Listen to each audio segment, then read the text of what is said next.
Fala galera, questãozinha de cone que a gente teve aí na prova da UFPR 2023-2024. Na minha prova aqui era a questão 9, né? Ela dizia assim: um cone circular reto S é dividido por dois planos paralelos à sua base, formando três sólidos, S1, S2 e S3. A gente tem o desenho ali do lado, né?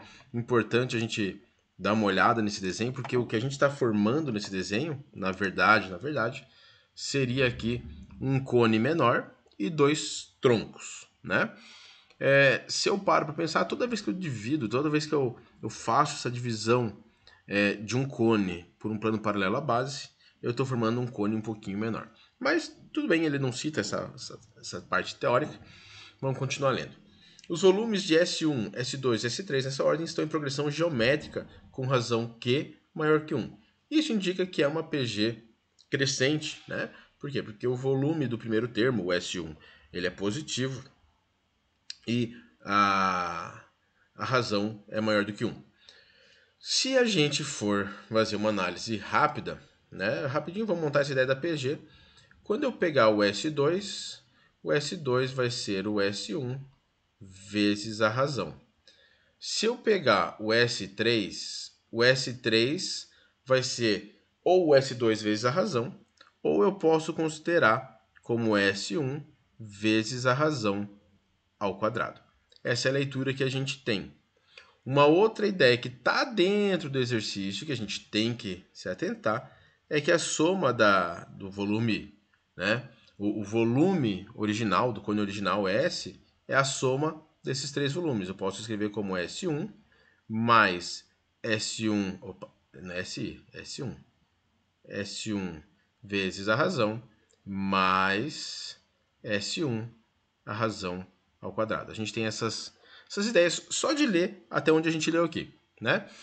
Aí ele diz uma informação a mais pra gente ali, ele fala: o quociente entre o raio do cone S e o raio do cone menor S1 é igual a raiz cúbica de 7.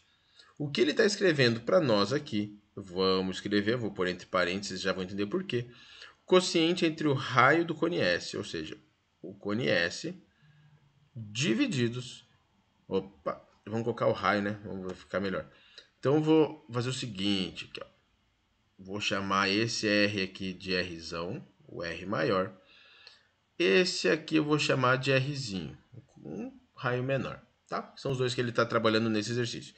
Então, se eu fizer o Rzão sobre o Rzinho, que ele está dando para nós, isso aqui ele disse que é igual a raiz cúbica de 7. O que acontece? Lá no estudo de cones, pirâmides, tronco de cones, tronco de pirâmides, a gente sabe que existe uma relação entre as medidas unidimensionais, como raio, altura, geratriz, no caso do cone, e eu posso trabalhar isso com a área da base, do cone menor e do cone maior, assim como eu posso trabalhar também o volume, né?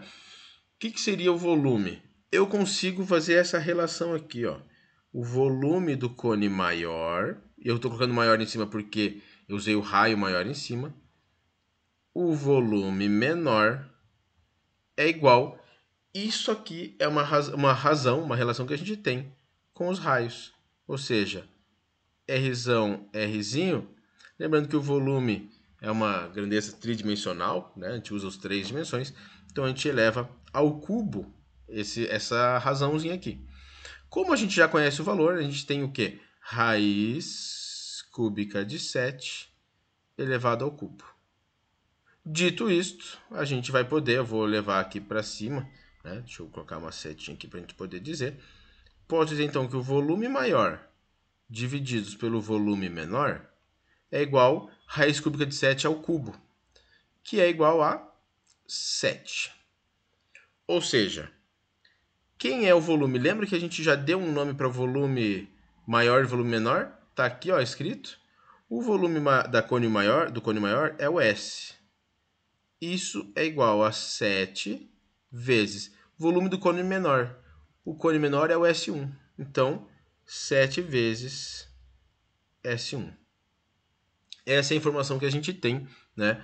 Dito que o quociente entre o raio e o cone do S e o raio do cone menor S1 é igual a raiz cúbica de 7.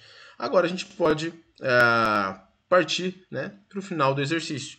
Por quê? Olha só, usando essa relaçãozinha que a gente conseguiu, da questão da soma dos volumes, e essa relaçãozinha, mais a ideia da PG, juntando a gente consegue reescrever algo de um jeito bem bonitinho. Olha só, eu vou escrever que S é igual a S1 mais, no lugar do S2 eu vou pôr S1 vezes a razão mais S1 a razão ao quadrado. Estou copiando aquilo que a gente já tinha escrito. Quanto vale o S? 7S1 igual. S1 tem nos três termos, eu posso pôr em evidência esse S1 aqui. Colocando em evidência vai sobrar 1 mais a razão ao quadrado. Como eu tenho S1 dos dois lados, eu posso fazer a simplificação, né? Ou, o S1 está multiplicando, passar dividindo, ou dividir por S1 dos dois lados, como você bem entender. Opa! E aí vai sobrar para nós somente os números 7 desse lado e do outro lado uma equação somente com uma incógnita, que é justamente a incógnita que é o que ele quer saber quem é a razão, né? Agora a gente só precisa arranjar isso aqui, deixar mais bonitinho. Por quê? Porque isso aqui vai virar uma equação de segundo grau. Jogando tudo para o lado direito e já deixando no formato que a gente trabalha melhor, razão ao quadrado mais a razão. Esse 7 positivo vai negativo, 1 menos 7 vai dar menos 6. Como não sobrou nada do lado esquerdo, eu vou igualar isso aqui a zero. Agora a gente só precisa resolver essa equaçãozinha aqui. Vamos puxar uma setinha para a gente terminar esse exercício.